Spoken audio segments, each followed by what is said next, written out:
2021 में cancer diagnose हुआ था। जब मुझे पता चला तब मेरा 3rd स्टेज था। तो 3rd स्टेज भी कंप्लीट होने वाला था, 4th स्टेज में मैं जाने वाली थी तब मुझे डायग्नोज हुआ था। तो वो ज़्यादा मैं घबरा गई थी क्योंकि मैंने मेरे फैमिली में पहले 2 मेंबर को देख चुका था। मेरे पापा को हुआ था, वो 4 महीने में चले गए थे। दादी को हुआ था, उन्होंने शायद मुश्किल से 6 महीने निकाले थे इस चीज़ को लेकर, वो भी चले गए थे। हम लोग यहाँ पे था, थ्रोट कैंसर था हम लोग। मुझे हुआ था cervix cancer. 3rd stage complete होने वाली थी, डायग्नोज हुआ था। तब मेरे हस्बैंड इलेक्शन में खड़े हुए थे। विकास कच्छा हुआ शायद आप लोग जानते होंगे, हमारे वार्ड से खड़े हुए थे। उनके इलेक्शन का टाइमिंग था। फिर 24 जनवरी को डायग्नोज हुआ था। हम लोग 24 के उदयपुर गए थे, सारे टेस्ट वगैरह करवाए थे। उसमें कंफर्म हो चुका था कि हाँ मुझे ये चीज़ है। लेकिन हमने उदयपुर का वेट नहीं किया, हम डायरेक्टली अहमदाबाद निकल गए थे। 29 को इलेक्शन हुए थे और 30 अर्ली मॉर्निंग में हम लोग निकल गए थे। मैं वहाँ पे डॉक्टर को चेक कराया था। मेरा सारा ट्रीटमेंट प्राइवेट ही चला था, मैंने कोई किसी हॉस्पिटल में नहीं गई थी मैं। मेरी पर्सनली डॉक्टर के क्लिनिक पे गई थी, ट्रीटमेंट भी वहीं से चला था। ऑपरेट भी उसने पर्सनली किया था उसके ऊपर जिस हॉस्पिटल में वो वर्क करता है। सिविल हॉस्पिटल के हेड है वो, और रिटायर्ड डॉक्टर है। 60+ एज है उनकी, यंग डॉक्टर नहीं थे वो। सबसे पहले उन्होंने कीमो लगाए थे, 6 कीमो हुए थे मेरे। और कीमो तो आप लोग जानते हैं कैसा फेस करना पड़ता है उसको, बहुत मुश्किलों से मैंने उसको फेस किया। और मैंने इस मतलब कि इसमें सिर्फ दवाइयाँ ही काम नहीं करती है, इसमें अपना विल पावर भी चाहिए, फैमिली सपोर्ट भी चाहिए। मैंने मेरे फैमिली में मेरे हस्बैंड ने, मेरे बच्चों ने मुझे कभी जज नहीं होने दिया कि मैं बीमार हूँ। अगर वो रोते भी थे, मुझे पता है वो रोते थे कि हाँ मम्मा बीमार है। मेरे बच्चे भी रोते थे, मुझे पता है, मेरे सामने नहीं रोते थे, पीछे जाके दूसरे रूम में जाके रोते थे। पर हमेशा उन्होंने मुझे सपोर्ट किया, मम्मा आप ठीक हो जाओगे। मेरे हस्बैंड भी बोलते थे, मेरे हस्बैंड मेरे साथ रात भर जगते थे जब मेरे कीमो लगते थे। उन्होंने कभी ये मुझे जाहिर ही नहीं होने दिया कि हाँ वो बीमार हूँ मैं, तो वो परेशान है या है। कि उसमें सबसे मेन है कि विल पावर। मैंने देखा है मेरे पापा को जब पता चला कि हाँ कैंसर है, उनका 1st स्टेज ही था, उन्होंने उनका इसके बिना विल पावर पूरा खो दिया। उन्होंने एक ही बात मुझे कि मन में बिठा ली, नहीं अब मैं मर जाऊँगा, अब मैं मर जाऊँगा। और वो 4 महीने में चले गए मुझे छोड़ कर, खत्म हो गए। उन्होंने ना तो कोई ट्रीटमेंट करवाया इसको लेके, ना कुछ किया था, ना बस एक ही मन में गा लिया कि हाँ मैं मर जाऊँगा।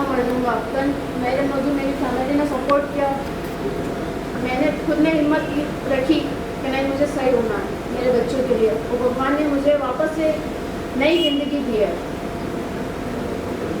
अच्छा, एक मैं आपसे पूछना चाह रहा था, अभी आपका कैंसर 100% सही है? एक बार वापस से 2000 कहते, कैंसर एक ऐसी बीमारी है जहां से लोग, मतलब इनकी कहना कितना सत्य है, मतलब लोग इतना डर जाते हैं कि ट्रीटमेंट लेने से भी घबराते हैं। कीमोथेरेपी के नाम से उनकी पसीने छूटने लगते हैं वहां पे। अच्छा, मैं एक चीज जानना चाहूंगा, एक तो बात आपने कही कि आपने अपने बच्चों के लिए फाइट मारी थी, मुझे अपने बच्चों के लिए जीना है, राइट। एक थोड़ा सा एक्सपीरियंस मुझे शेयर कीजिए, जब आपको फर्स्ट टाइम जब आपको ये मालूम चला कि मैं डिटेक्ट हो गया, कैंसर डिटेक्ट हो गया, राइट, फिर डॉक्टर ने जो भी आपको सजेशन दिया, मतलब क्या परसेंटेज होगा, परसेंटेज में अगर आप मुझे बताना चाहो कितना % लगा था कि मैं निकल जाऊंगी या नहीं निकल पाऊंगी? जब मुझे यहाँ पे ये डॉक्टर मनोहर हॉस्पिटल के सामने ही है जी, उन्होंने हिंट दिया था, जब मेरा बायोप्सी भी नहीं हुई थी, डायग्नोज भी नहीं हुआ था कि बेटा ये प्रॉब्लम है। उससे एक दिन बाद मेरा बर्थडे था, मेरा बर्थडे सेलिब्रेट करने भी गए थे। उस दिन मैं बहुत रोई थी, मैंने खुद ने खत्म हो गई थी, मैं कहा नहीं अब मैं नहीं बचूंगी। और मेरे फैमिली वालों को भी बोल दिया था जब केक कटिंग हो रही थी कि ये मेरा लास्ट बर्थडे। मैं उस दिन बहुत रोई थी, पर धीरे धीरे हिम्मत है। हाँ, 1st कीमो के बाद भी मैं बहुत रोई थी क्योंकि सहन नहीं हो रहा था, इतनी ज़्यादा हालत ख़राब हो गई थी ना कि मैं ना तो चल पाती थी, ना मैं पानी का टेस्ट भूल गई थी कि पानी होता नहीं था। दूसरी चीज़ में बहुत दूर की बात है, मैं पानी पीना भी भूल गई थी, उसका टेस्ट भी नहीं पता था कि पानी होता कैसा, जब तक मेरे 6 कीमो चले। और मेरे इतनी अच्छी रिकवरी हुई ना 6 कीमो में। डॉक्टर ने ऑपरेट के लिए भी मना कर दिया था, आपको ऑपरेट की ज़रूरत नहीं है, वो खुद ज़्यादा शौक था। 6 महीने में मेरी बॉडी में इतनी अच्छी रिकवरी थी, 100% रिमूव हो गया था मेरा कैंसर। बहुत ही उम्दा, बहुत ही शानदार।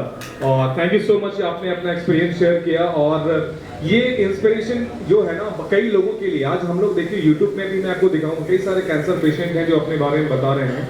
और क्योंकि केमोथेरेपी के बाद एक बॉडी में बहुत ज़्यादा साइड इफेक्ट होता है, right? Side effect in the sense कि आप जैसे बोलो टेस्ट समझ में नहीं आ रहा था और आपको आगे मतलब 4-5 महीने में आपने रिकवर कर लिया, पूरे तरीके से रिकवर कर लिया। मतलब आज आपको कोई कमी लगता है, कोई डिफिशियंसी लगती है बॉडी में कि मैं वीक हूँ, कमज़ोर हूँ या पहले जैसे नहीं हूँ, ऐसी कोई फीलिंग आती है? नहीं, ऐसी कोई फीलिंग नहीं है। और साइड इफेक्ट्स तो बहुत सारे हुए थे, टेस्ट का भी हुआ था, हेल्थ को लेके हुआ था, मेरे सारे हेयर चले गए थे, सारे हेयर चले गए थे, बिल्कुल भी हेयर नहीं गए थे मेरे, सर के भी चले गए थे, आईब्रोज भी चली गई थी, ये जो हेयर होते हैं सारे चले गए थे, कुछ भी नहीं रहा था। हर चीज़ का टेस्ट वगैरह सब, बॉडी बहुत ज़्यादा वीक हो गई। उसके बाद मेरे ऑपरेशन के बाद मेरे रेडियो भी लगे, रेडियोथेरेपी भी हुई, उसके भी बॉडी में बहुत ज़्यादा साइड इफेक्ट हुए थे, जिससे मेरा हिप जो है वो पूरा खराब हो गया था, क्योंकि ब्लड का सर्कुलेशन बंद हो गया था। मेरा हिप का इम्प्लांट भी हुआ था साल भर पहले, पूरा हिप इम्प्लांट किया, लेफ्ट वाला, अब राइट वाला भी होना है तो अभी वो होगा। पर हाँ, मैं यूँ घबराती नहीं हूँ कि नहीं मेरा वापस ऑपरेशन होगा, ये है, मैं नॉर्मल लेती हूँ इन चीज़ों को, मेरा चलता है लाइफ में।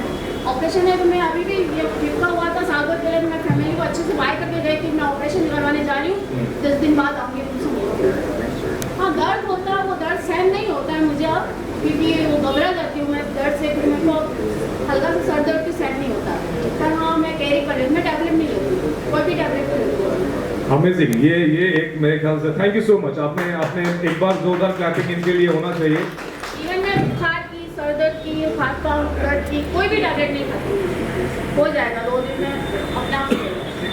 अभी भी कुछ भी नहीं खाती हूँ, ना मेरी कैंसर की कोई टैबलेट चली थी, कोई भी टैबलेट नहीं ली, डॉक्टर ने दी नहीं मुझे कोई टैबलेट विटामिन के अलावा। और अभी भी मेरे टैबलेट चल रही है, वो मेरे इम्प्लांट हुआ जिसमें मुझे कैल्शियम की कमी है, इसमें सिर्फ एक कैल्शियम की टैबलेट खाती हूँ, और मुझे थायराइड है, जो सुबह उठते मैं थायराइड की टैबलेट खाती हूँ। इन 2 टैबलेट के अलावा मैं कोई ये सर दर्द, बुखार, हाथ पाँव दर्द, इसकी टैबलेट मैं नहीं खाती। और मैं बाहर का कुछ भी नहीं खाती। जीवन मेरी फेवरेट है पानी पूरी, तो मुझे पानी पूरी भी खानी होगी ना, तो मैं घर पे बना के खाती हूँ। ये देखिए एक कितनी कमाल की बात है। जिंदगी में एक चीज यहाँ पे सीखने वाली बात जानते हैं क्या है कि लाइफ में कभी भी हार नहीं मानना चाहिए, राइट? जब ईश्वर ने आपको जब भेजा है तो कुछ मकसद के साथ भेजा है, तो उस चीज जब तक सांस चल रही है तो हमेशा आदमी को फाइट करते रहना चाहिए, लड़ाई करती रहनी चाहिए। मेरी लाइफ के हर शौक पूरा करती हूँ, मुझे यूँ नहीं है कि नहीं मुझे ये नहीं करना, मुझे जो भी शौक है ना मेरा पूरा करती हूँ, मेरा हस्बैंड मेरा पूरा करता है, मुझे जो भी करना है मेरा हस्बैंड मेरे साथ में रहता है। राइट, बहुत ही बेहतरीन। और मैं वापस से मैं चाहूंगा कि देखिए ये बहुत ही रेयर होता है इस तरीके की, मतलब इतने सारे कैंसर पेशेंट तो हम लोगों ने हिंदुस्तान में मिले हैं, लेकिन इतने खुल के बताने के लिए मैं तहे दिल से आपको शुक्रिया करता हूं कि आपने अपनी सारी बातें बताई यहाँ पे, और सारे पेन आपने दिखाए कि क्या होता है, कितनी तकलीफ होती है और कैसे उस चीज़ से मैं आप बाहर निकल करके आए हो। और ईश्वर 100% आपको वो सारी चीज़ें देंगी जो आप कभी आप सोचते थे, सारी ख्वाहिशें आपकी पूरी हो।